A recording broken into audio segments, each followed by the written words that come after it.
Genesis 46. Magandang balita Biblia. Nagpunta sa Ehipto ang sambahayan ni Jacob.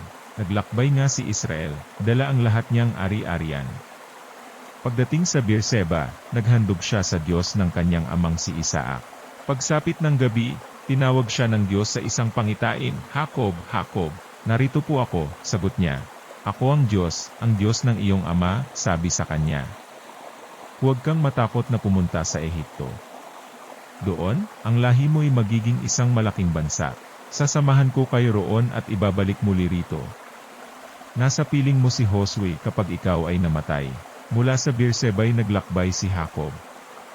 Siya, at ang kanyang mga apo, at mga manugang ay isinakay ng kanyang mga anak sa mga karwaheng ipinadala ng Paraon. Dinala rin nila sa Ehipto ang kanilang mga kawan at kagamitan mula sa Kanaan. Kasama nga niya ang kanyang mga anak, mga manugang at mga apo. Ito ang talaan ng lahi ni Israel na nagpunta sa Ehipto.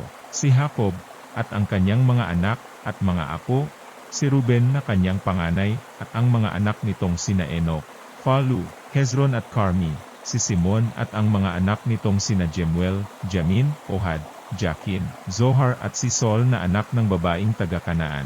Si Levi at ang mga anak nitong sina Gershon, Kot at Merari, si Huda, ang mga anak nitong sina Sela, Pers at Zara.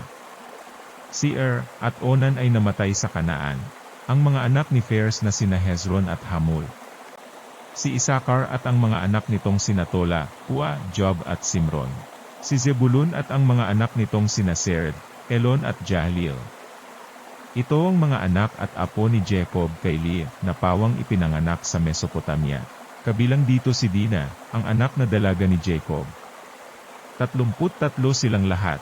Kasama rin dito si Gad at ang mga anak nito na sina Zephion, Hagi, Suni, Esbon, Eri, Arodi at Areli, si Asher, at ang mga anak nitong sina Jimna, Isua, Isui, Beria at ang babaeng kapatid nilang si Sera.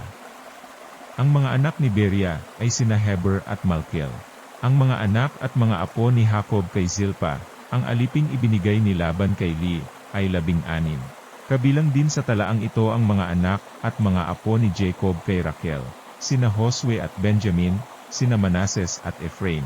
Mga anak ni Josue kay Asenat na anak ni Potifera, na pari sa Heliopolis. Ang dalawang ito ay sa Ehipto isinilang.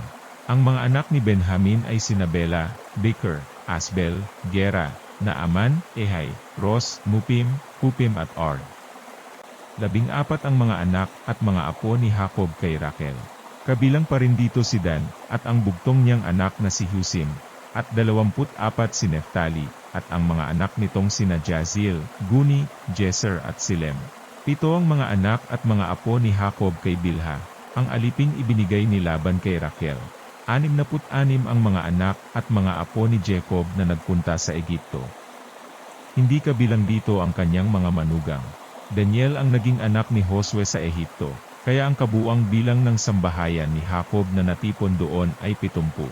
Si Jacob at ang kanyang sambahayan sa Ehipto.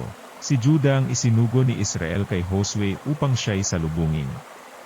Dali-daling ipinahanda ni Josue ang sasakyan niya at sinalubong ang kanyang ama sa Goshen. Nang sila'y magkita, agad niyang niyakap ang kanyang ama, at matagal na umiyak. Sinabi naman ni Israel, "Ngayoy handa na akong mamatay sapagkat nakita na kitang buhay." Sinabi ni Josue sa kanyang mga kapatid, at sa buong sambahayan ni Jacob, "Ibabalita ko sa Paraon na dumating na kayo buhat sa Kanaan. Sasabihin kong kayo'y mga pastol, dala niyo ang inyong mga kawan, at lahat niyong ari-arian. Kung ipatawag kayo ng Faraon at tanungin kung ano ang inyong gawain, sabihin niyong kayo'y nag-aalaga na ng mga baka buhat sa pagkabata, tulad ng inyong mga ninuno. Sa gayon, maaari kayong manirahan sa lupaing ito." Sinabi niya ito sapagkat ang mga taga-Ehipto'y namumuhi sa mga pastol.